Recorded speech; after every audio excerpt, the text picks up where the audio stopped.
کے D M union کے chairman محمد عبدالمعروف کا کہنا ہے کہ پاکستان پیپلز پارٹی شہر کراچی کے ساتھ ناانصافی کرنا بند کرے۔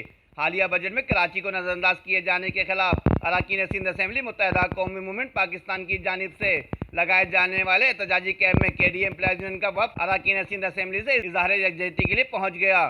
وفد کی سربراہی کرتے ہوئے کے ڈی ایم یونین کے چیئرمین محمد عبدالمعروف کا کہنا تھا کہ سندھ حکومت نے کراچی کو کچرا کراچی بنا دیا۔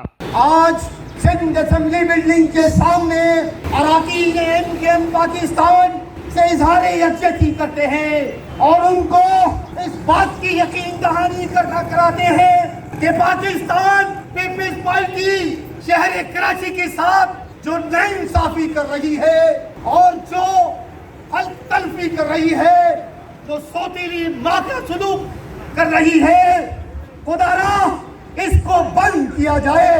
اس شہر کراچی کا کوئی گلی ایسی نہیں ہو جہاں گٹر کا پانی بہ رہا ہو، کوئی محلہ ایسا نہ ہو جہاں گندگی پھیلی ہو۔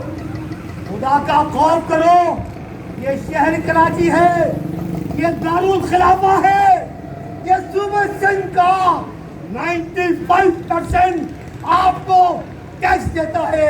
اس کے ساتھ یہ ناانصافیاں کرتے ہو، یہ تعصب کرتے ہو، بند کرو اس تعصب کو، سمجھے؟